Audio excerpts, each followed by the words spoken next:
Tadarus Al-Quran ya.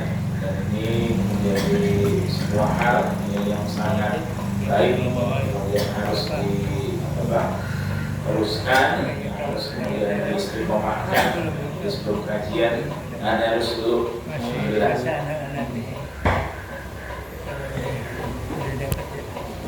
Baik, hadirin ikhwatul iman, pada kesempatan malam hari ini saya diamanahkan oleh pengurus Majelis Taklim Al-Furqan untuk membahas Sirah Nabawiyah. Ya, meskipun pertemuan kita tentunya tidak menjadi hal yang dirutinkan, jadi otomatis secara kajian sirahnya kita tidak kemudian merujuk kepada tema-tema yang berurut, tapi adalah tema yang kemudian bisa yang untuk kemudian menjadi pembahasan khusus tentunya. Baik, ikhwatul iman, kita akan mulai terkait dengan kajian pada malam hari ini. Alhamdulillah, nahmaduhu wa nasta'inuhu wa nastaghfiruh wa na'udzu billahi min shururi anfusina wa min sayyiati a'malina. May yahdihillahu fala mudilla lahu wa may yudlil fala hadiya lahu. Asyhadu an la ilaha illallah wahdahu la syarika lahu wa asyhadu anna Muhammadan abduhu wa rasuluhu la nabiyya ba'da, amma ba'd. Faqala Allah Ta'ala fi al-Qur'anil Karim, a'udzu billahi minasyaitonir rajim. Ya ayyuhalladzina amanu taqullaha haqqa tuqatih wa la tamutunna illa wa antum muslimun. Al-ayat.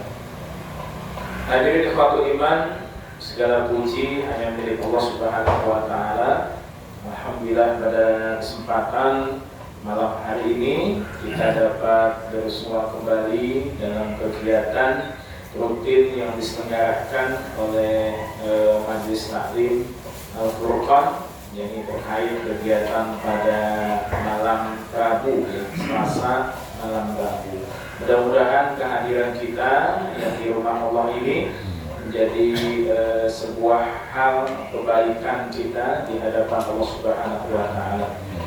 Shalawat dan salam semoga terlimpah pada junjungan kita Nabi Muhammad SAW, beliau yang telah mencurahkan segala daya upayanya untuk senantiasa memberikan kebaikan-kebaikan kepada kita, dan telah memberikan uswah hasanahnya kepada kita sebagai umatnya.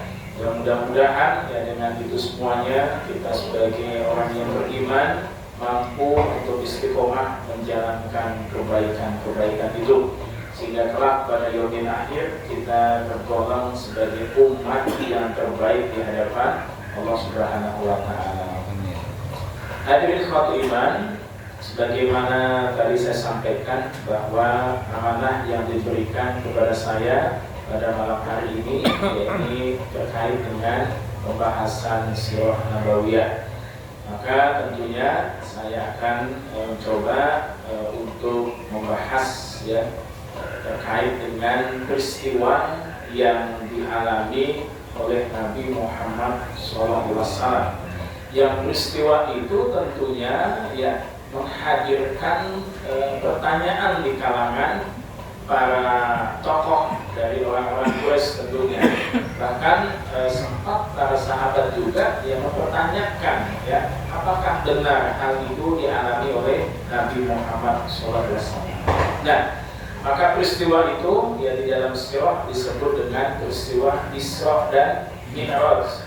Jadi perjalanan Nabi Muhammad SAW yang didampingi oleh malaikat Jibril dari Mekah menuju Baitul Maqdis, kemudian diangkat ke Sidratul Muntaha. Dan itu kalau kita melihat dalam peristiwa yang dialami oleh Nabi itu diperjalankan dengan waktu semalam. Dia menunjukkan kepada kita sebagai umat manusia kalau kita ketika itu hidup di masa Nabi, mungkin pertanyaan kita akan sama sebagaimana pertanyaannya orang yang tinggal di Mekah ketika Nabi menyampaikan hal itu di hadapan mereka. Jadi antara percaya dan tidak percaya, bahkan sebagian di kalangan mereka menyatakan Muhammad majnun, Muhammad sudah gila, Muhammad sudah hilang ingatan. Mana mungkin dia melakukan perjalanan yang sangat jauh sampai dianggap ke Sidratul Muntaha dalam waktu yang sangat singkat. Nah, hadirin ikhwatul iman, kalau kita merujuk kepada sirah, bahwa peristiwa Isra Mi'raj itu ya adalah sebuah peristiwa yang oleh Allah Subhanahu wa taala diberikan ya kepada Nabi Muhammad SAW sebagai bentuk menenangkan ya hati Nabi Muhammad SAW. Karena sebelum peristiwa Isra Mi'raj itu, kalau kita melihat rentetan ya sirahnya, yang pertama bahwa beliau ya ditinggal wafat oleh pamannya Abu Thalib ya, jadi disebut dengan tahun kesedihan. Ya, tahun kesedihan itu adalah tahun yang membuat Nabi duka cita. Nah, pernah ditanyakan hal-hal apa saja yang membuat Nabi itu duka cita, maka diantaranya adalah tahun kesedihan itu. Nah, yang dimaksud dengan tahun kesedihan itu adalah di mana Nabi ya ketika itu ditinggal wafat, yang pertama oleh pamannya Abu Thalib, yang kedua oleh Khadijah radhiyallahu anha, ya, istri dari Nabi Muhammad SAW. Maka itu bagian daripada hal-hal yang membuat sedihnya Nabi Muhammad SAW. Nah, hadirin ikhwatul iman, maka peristiwa itu dialami oleh Nabi Muhammad SAW. Kalau kita melihat di dalam sirah, ketika Abu Thalib usia beliau itu sudah uzur, ya sudah sepuh, ya, usia 80 tahun ke atas, yang sebelumnya Nabi dan umat Islam ketika itu diboikot ya, di Bukit Sib, ya di Bukit Abu Thalib namanya. Jadi diasingkan selama 3 tahun ya. Jadi orang-orang Mekah sepakat ya di kalangan mereka untuk membuat ya kesepakatan mengusir dari keturunan ya Bani Hashim, Abdul Muthalib, termasuk kepada Nabi Muhammad SAW. Yang mereka tunjukkan adalah Nabi Muhammad SAW. Nah, sehingga keturunan dari Bani Hashim itu, Abdul Muthalib itu semuanya diusir oleh kalangan orang-orang yang tinggal di wilayah Mekah ketika itu. Ini selama 3 tahun.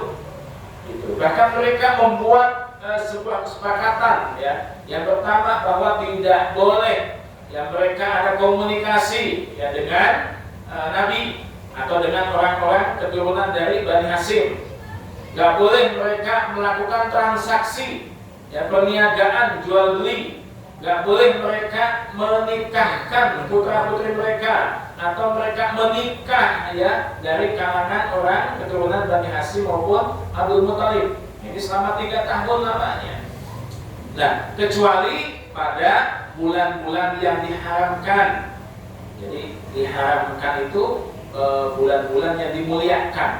Karena pengertian haram itu ya bisa dimaknai hal yang dimuliakan sehingga itu disebut kemuliaan gitu. Ada yang dimaknai haram itu suatu hal yang menjijikkan gitu. Nah, kalau disebut dengan bulan-bulan yang diharamkan, berarti itu makna haram di situ ada sebuah kemuliaan. Memuliakan bulan-bulan itu gitu. Nah, maka di antara 4 bulan itulah, nah itu boleh kemudian melakukan transaksi, melakukan jual beli, komunikasi. Kenapa? Sebab 4 bulan itu kemudian dimuliakan, ya seperti itu. Bulannya apa saja? Ada yang iman? Ada yang tahu? Dzulqa'dah, Dzulhijjah, Muharram, sama Rajab. Nah, ini kita masuk bulan Rajab nih. Nah, ini bulan yang dimuliakan, gitu ya. Jadi bulan Dzulqa'dah, ya bulan Dzulhijjah, Muharram. Dalam hadis Nabi itu kan, ya bahwa bulan-bulan yang diharamkan itu, ya dalam 1 tahun itu ada 12 bulan.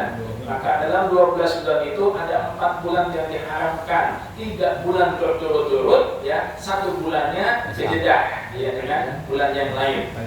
Gitu. Jadi ada keselang dengan bulan yang lain. Dzulqa'dah, Dzulhijjah, Muharram, kemudian Rajab. Nah ini sama mereka orang-orang Quraisy, orang-orang yang tinggal di Mekah, bulan itu masih dihargai, dihormati. Jadi kalaupun terjadi sebuah komunikasi yang ada pada 4 bulan yang haram itu, yang dimuliakan itu, maka tidak ada masalah. Tapi di luar daripada bulan itu nggak boleh. Nah, sehingga dari kalangan orang-orang Mekah ya ketika itu sampai mengasingkan, itu terjadi selama 3 tahun lamanya. Nah, pasca peristiwa itu maka Allah memuji Nabi dengan wafat paman Nabi Abu Thalib. Jadi ketika diasingkan, maka Abu Thalib sudah mulai itu rasa sakit-sakitan. Ya, maka oleh Allah Subhanahu wa taala ya bahwasanya Nabi diuji dengan wafatnya Abu Thalib ketika itu. Nah, ini yang kemudian diabadikan di dalam surah At-Taubah di saat Nabi ketika dihadapkan dengan ujian Allah terkait dengan wafatnya Abu Thalib, Nabi minta agar Abu Thalib itu diampuni dosanya. Itulah. Jadi dosa yang sudah dilakukan kaitan dengan kemusyrikannya Abu Thalib karena beliau wafat dalam kondisi kemusyrikan. Ya, datang ke tokoh-tokoh Quraisy ya, kemudian datang juga Nabi membisikkan kalimat ya la ilaha illallah ya untuk mengajak Abu Thalib agar masuk Islam, mengucapkan kalimat itu. Sementara dari tokoh-tokoh Quraisy justru mereka menyatakan, apakah engkau ingin meninggalkan keyakinan nenek moyangmu? Maka keputusan yang diambil oleh Abu Thalib wafat tetap berpegang kepada ajaran nenek moyang. Sehingga Nabi menangis dan Nabi meminta kepada Allah agar diampuni itu kesalahannya Abu Thalib. Maka jawaban Allah dalam Al-Quran surah At-Taubah ayat 113. A'udzubillahi minasyaitonir rajim. Maka di Nabi walladzina amanu ayastaghfiru lil musyrikina walau kanu ulil qurba min ba'di ma tabayyana lahum annahum ashabul jahim. Kata Allah, tidaklah sepatutnya bagi Nabi dan orang-orang yang beriman memintakan ampun kepada Allah bagi orang-orang musyrik. Jadi yang namanya Nabi, orang yang beriman minta sama Allah ampunan untuk orang musyrik, nggak boleh, nggak boleh itu. Nah sampai Allah menegaskan kembali, walau kanu ulil qurba, meskipun orang-orang musyrik itu adalah kerabatmu sendiri. Jadi jangankan orang lain, Pak, kita mintakan ampun kaitan dengan perilaku kemusyrikannya. Ya, keluarga sendiri saja kata Nabi, kata Allah nggak boleh. Itu adalah kaum kerabatnya. Sesudah jelas bagi mereka bahwasanya orang-orang musyrik itu adalah penghuni neraka jahanam. Jadi inilah jawaban Allah di saat Nabi meminta agar Abu Thalib diampuni ya segala kesalahan-kesalahannya. Dijawab oleh Allah dalam surah At-Taubah 113. Nah, tapi Nabi meminta agar diringankan ya, siksaannya.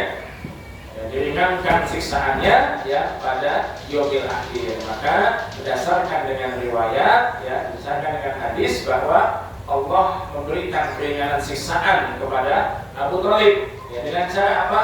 Menggunakan sendal pada dua telapak kakinya, maka spontan ya, otaknya mendidih, ubun-ubunnya mendidih ketika berada di barat neraka yang paling atas. Coba itu seringan-ringan siksaan yang diberikan kelak pada yaumil akhir khusus bagi paman Nabi yaitu Abu Thalib. Seperti itu.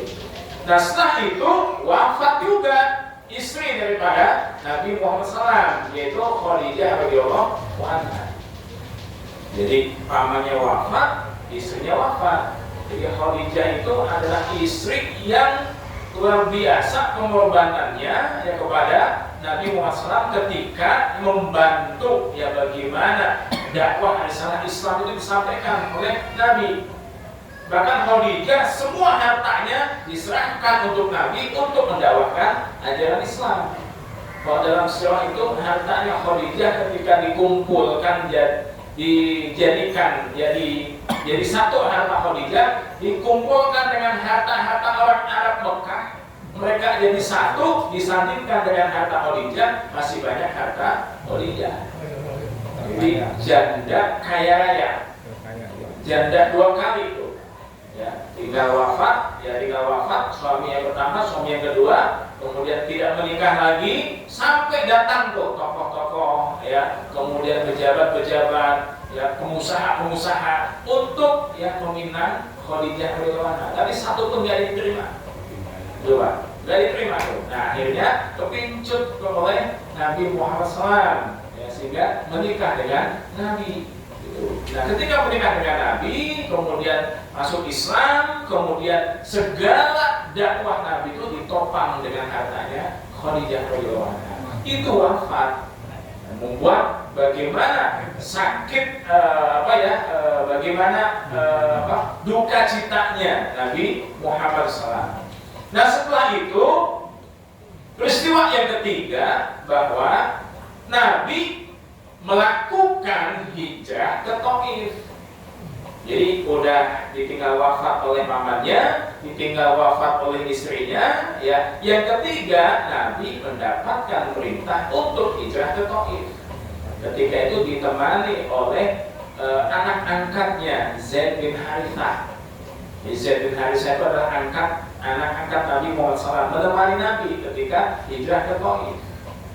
Tapi bagaimana ketika Nabi sudah hadir di sana, ya, ternyata ya pemberlakuannya orang-orang Taif, ya, kepada Nabi Muhammad bukan disambut tapi disambit, gitu Pak.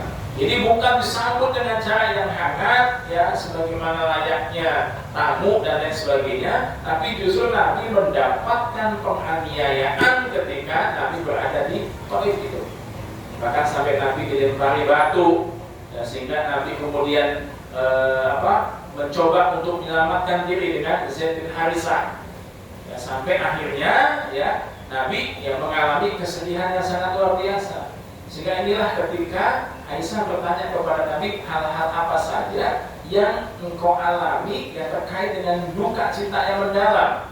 Maka kata Nabi, ya, meninggalnya pamanku, ya, meninggalnya Khadijah, ya, ketika aku berada di Taif, ketika aku diperlakukan dengan cara yang tidak baik oleh penduduk Taif, yang keempatnya ketika wafatnya syuhada Uhud.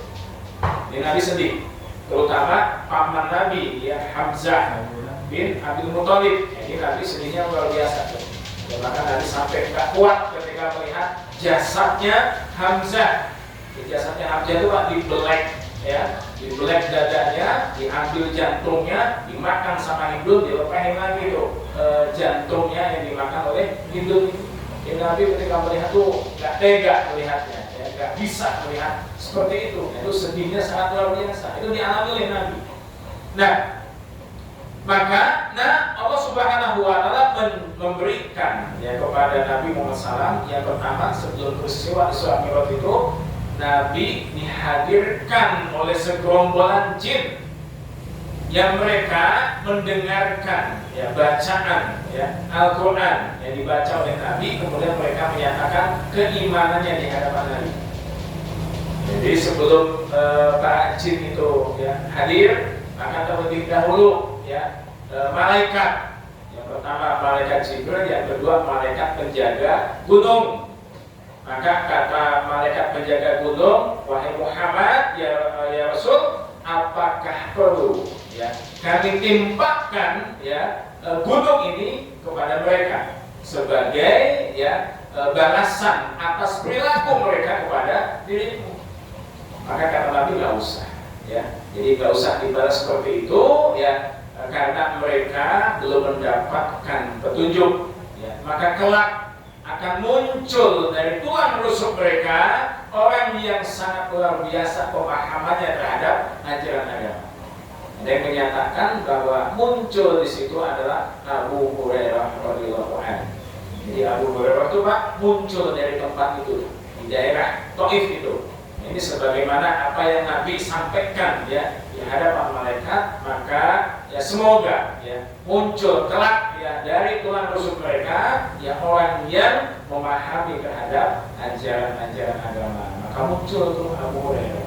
Nah, setelah itu baru Allah mengirimkan ya segerombolan jin untuk menyatakan keimanannya kepada Nabi Muhammad SAW. Nah, maka setelah itu baru kemudian terjadi peristiwa Isra dan Mi'raj. Jadi peristiwa di mana Nabi dihantarkan untuk melakukan sebuah perjalanan ya dari Mekah menuju Baitul Maqdis, dari Baitul Maqdis ke Sidratul Muntaha. Nah, maka Nabi menggunakan kendaraan yang bernama buraq. Jadi buraq itu sejenis binatang yang bersayap. Dalam sirah itu dinyatakan binatang yang bersayap yang badannya atau fisiknya itu tidak terlalu besar ya, tidak terlalu kecil. Jadi kalau disandingkan dengan keledai atau disandingkan dengan kuda, antara itu. Jadi antara kuda dan keledai dan kuda, ya antara itu. Nah, kemudian Nabi dihadirkan ya di Masjidil Aqsa, kemudian Nabi ditunjukkan semua nabi-nabi dan Nabi mengimami ya para nabi ya ketika itu. Jadi Nabi mengimami para nabi ya, kalau Ibnu Katsir menyatakan 124.000 nabi itu dihadirkan dan Nabi mengimami.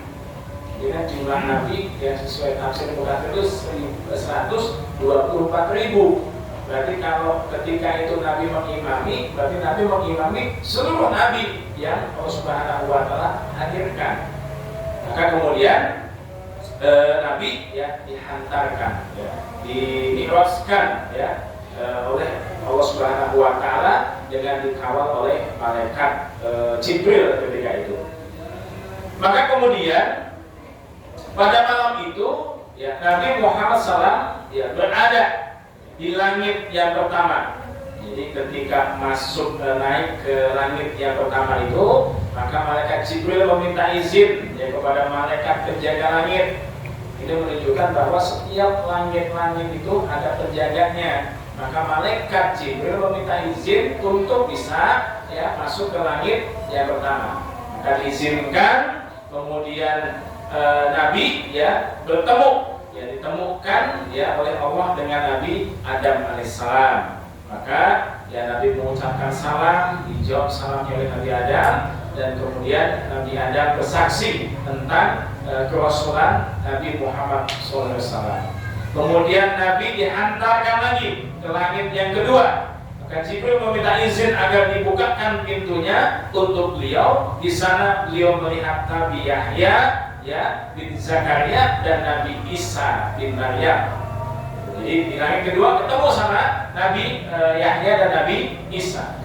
Lalu berjumpa keduanya dan memberi salam, kemudian menjawab salam tersebut dan menyambut beliau serta mengakui kenabian Nabi Muhammad SAW. Kemudian sampai di langit yang ketiga, Nabi bertemu dengan Nabi Yusuf. Ya, lalu memberi salam kepadanya dan membalasnya dan menyambut beliau serta mengakui kenabiannya. Jadi setiap langit ketemu dengan nabi-nabi. Kemudian di langit yang keempat Nabi bertemu dengan Nabi Idris. Kemudian beri salam, menjawab salamnya, mengakui kenabiannya. Kemudian di langit yang kelima, di sana beliau melihat Nabi Harun bin Imran, lalu memberi salam kepadanya dan menyambut beliau dan mengikuti kenabiannya. Kemudian di langit yang keenam beliau bertemu dengan Nabi Musa alaihissalam. Jadi di langit kelima bertemu dengan Nabi Harun, di langit yang keenam bertemu dengan Nabi Musa, di langit yang ketujuh beliau bertemu dengan Nabi Ibrahim alaihissalam. Dan ketika itu ya Nabi Ibrahim itu dikawal jaga oleh 70.000 malaikat yang tidak pernah henti-hentinya menjaga Nabi Ibrahim alaihissalam. Ini kekuasaan Allah. Sehingga bahasa Al-Quran dalam surah Al-Isra itu ya, ayat yang pertama ya, Bismillahirrahmanirrahim, Subhanalladzi asra bi'abdihi lailan minal masjidil haram ilal masjidil aqsa. Jadi bahasanya Maha Suci Allah yang sudah memperjalankan, ya kan, ya lailan pada suatu malam, ya, kepada Nabi, ya, dari Masjidil Haram ke Masjidil Aqsa. Ya, di ayat yang selanjutnya yang masih dalam satu ayat itu linuriyahu min ayatina, untuk menunjukkan tentang ayat-ayat kami, kekuasaan kami. Jadi itu di luar nalarnya manusia, di luar logikanya, rohyunya manusia. Sehingga bahasa Allah linuriyahu min ayatina, untuk menunjukkan, ya, ayat-ayat kami, kekuasaan kami.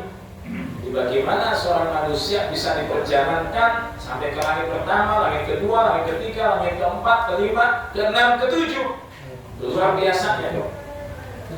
Nah kemudian Nabi dihadapkan, ya, dikawal oleh malaikat Jibril sampai mendekati Allah Subhanahu wa taala.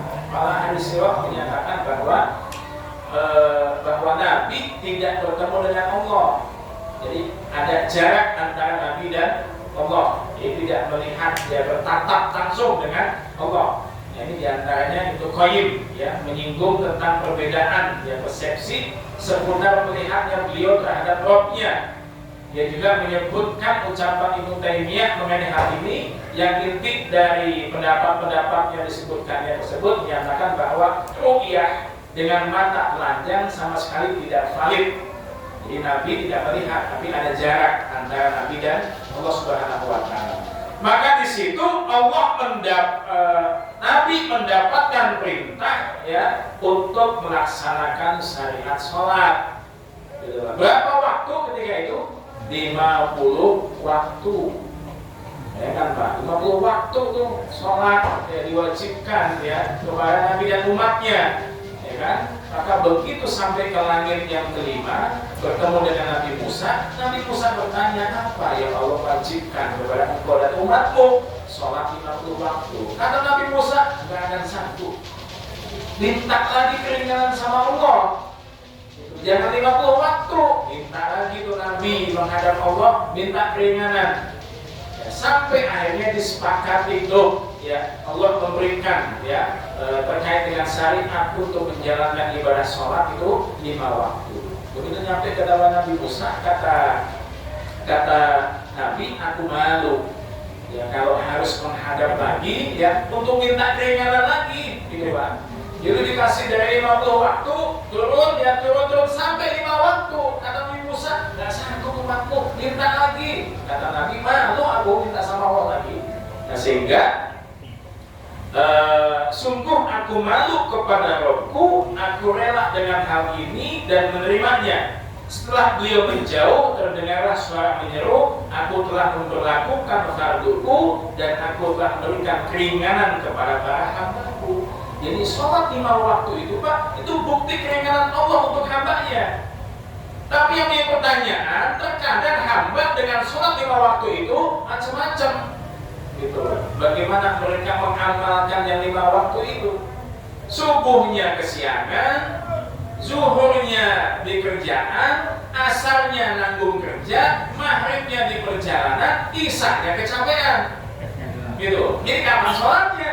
Gitu. Subuh kesiangan, ya, zuhurnya di kerjaan, asar nanggung pekerjaan, maghribnya di perjalanan, isanya ketiduran, gitu. Jadi nggak sholat, gitu. Atau ada yang sholat, subuh sholat, zuhur nggak sholat, asar sholat, maghrib nggak sholat.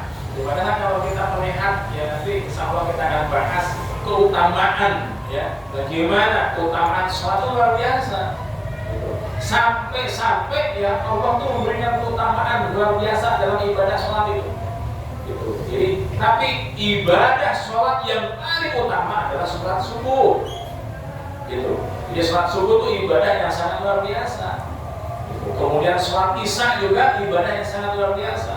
Nah, sehingga inilah yang kemudian menjadikan sebuah kewajiban, ya, bagi umat Nabi Muhammad SAW untuk menjalankan ibadah sholat itu.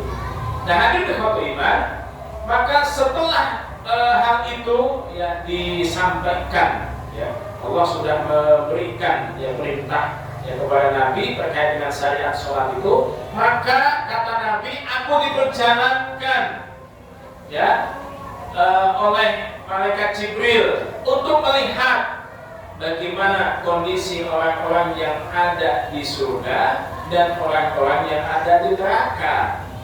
Gitu. Jadi Nabi diperlihatkan tuh Pak, ya bagaimana kondisinya orang di surga, bagaimana kondisinya orang-orang yang di neraka.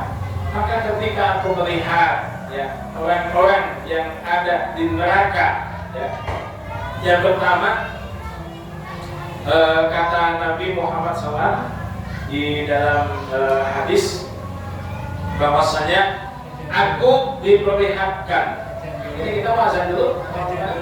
Ya baik, kita dengarkan dulu azan Isya dulu ya, baru nanti kemudian kita perlihatkan ya, tentang macam-macam siksa yang ada di neraka. Ya, yang pertama, ra'aitu lailata usriya bi rijalan tuqradu sifahuhum di maqalidho minnar. Pada malam diisrakan, aku melihat sejumlah laki-laki yang digunting bibirnya dengan gunting api neraka. Kalau di kita guntingnya gunting dunia ya, nanti di sana guntingnya gunting neraka. Maka kata Nabi, fakultu ya Jibril man haula. Aku bertanya kepada Jibril, wahai Jibril, siapakah mereka? Qala, maka Jibril menjawab, haula'i khutaba'u min ummatika. Mereka itu adalah para khotib yang ada di kalangan umatmu. Coba, jadi yang suka khotib ya, dakwah ya, itu juga ada ancaman tuh. Dan itu hal yang nyata ternyata. Jadi ada nanti di neraka orang yang suka khotib tapi menggunting ya lidahnya sendiri. Itu digunting di neraka. Ya'muruna an-nasa bil birri wa yansawna anfusahum wa hum yatluna al-kitab afala yaqilun.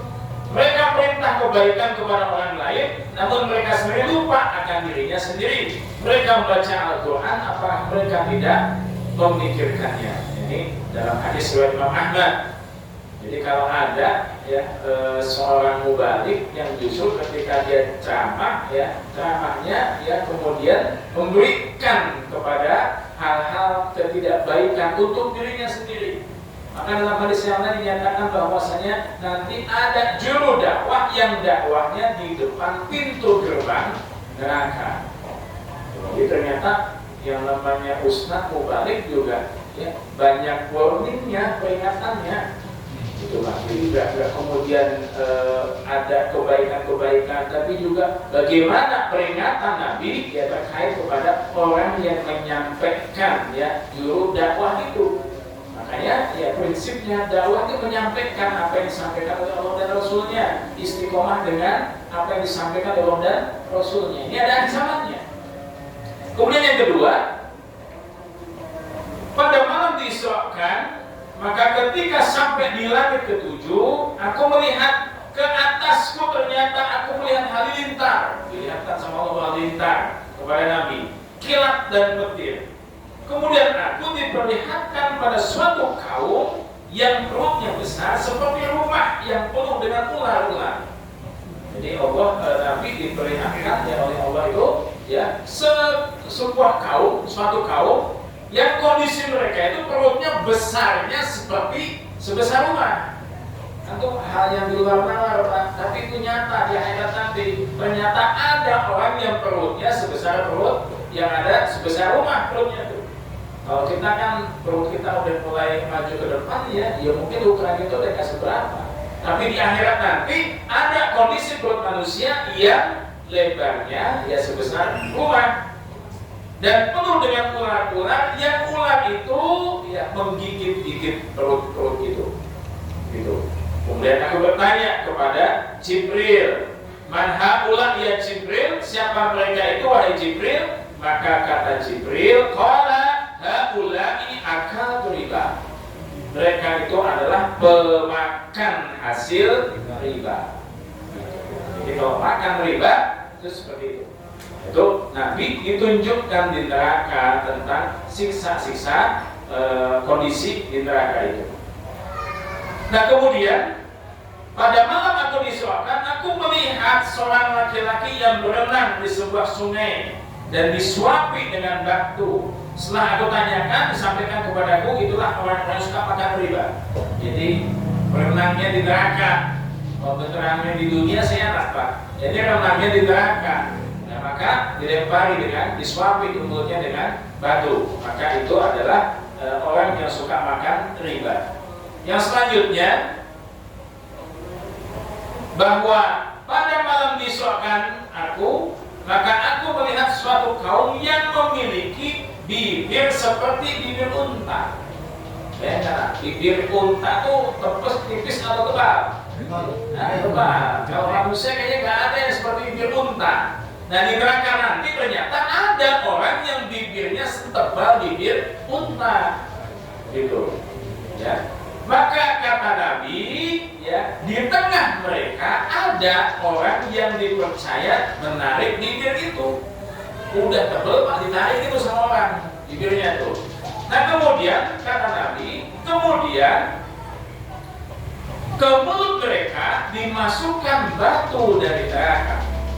Jadi bibir yang tebal itu Pak ditarik, ya, kan tuh sudah kelihatan tuh mulutnya, dimasukin batu-batu dari neraka. Nah, kemudian kata Nabi, dan batu itu keluar dari bawah mereka. Bayangkan, batu masuk ke mulut, keluar lewat bawah. Itu rasanya seperti apa? Itu kita kalau nonton es batu aja sakit yang luar biasa tuh Pak ya, yang itu bisa meleleh. Nah, ini batu neraka masuk ke tenggorokan, keluar lewat bawah. Itu seperti apa sakitnya? Nah, kemudian kata Nabi, mereka itu siapa? Man haula ya Jibril. Maka faqala haula alladina ya'kuluna amwalal yatama dzulman. Kata Nabi, mereka itu, kata mereka Jibril, mereka itu adalah orang-orang yang suka makan harta anak yatim secara zalim. Jadi kalau makan harta anak yatim itu Pak, maka siksa di neraka, bibirnya ditebalkan seperti tebal bibir unta, ditarik, ada petugas narikin bibir tuh, masukin tuh batu-batu dari batu neraka, keluar tuh lewat bawah mereka. Bayangkan tuh Pak, itu rasanya seperti apa? Itu siksaan, ya, di neraka. Kemudian aku berlalu, lalu sampai pada sebuah bangunan seperti tungku pembakaran. Jadi ada bangunan, bentuknya seperti tungku pembakaran, ya. Kemudian tiba-tiba aku mendengar suara gaduh dan teriakan, gaduh, teriak-teriak. Kemudian beliau melanjutkan, kemudian aku menengoknya, lalu aku dapati di dalamnya itu laki-laki dan perempuan yang telanjang. Tiba-tiba mereka didatangi nyala api dari bawah mereka, mereka pun berteriak-teriak. Jadi dimasukin tungku tuh Pak, laki-laki dan perempuan yang telanjang, dibakar tuh tungkunya, mereka teriak-teriak. Maka kata Nabi, ya, aku bertanya kepada Jibril, ya man haula, maka siapa mereka? Maka Nabi Jibril menjawab, ya, adapun laki-laki dan perempuan yang berada di tempat seperti tungku pembakaran, mereka adalah para pezina.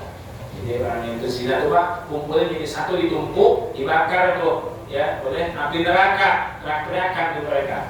Nah, kemudian dalam yang lainnya, kemudian keduanya membawaku, ternyata ada kaum yang tubuh mereka sangat besar, bau tubuhnya sangat busuk, paling buruk dipandang, dan bau mereka seperti bau tempat pembuangan kotoran.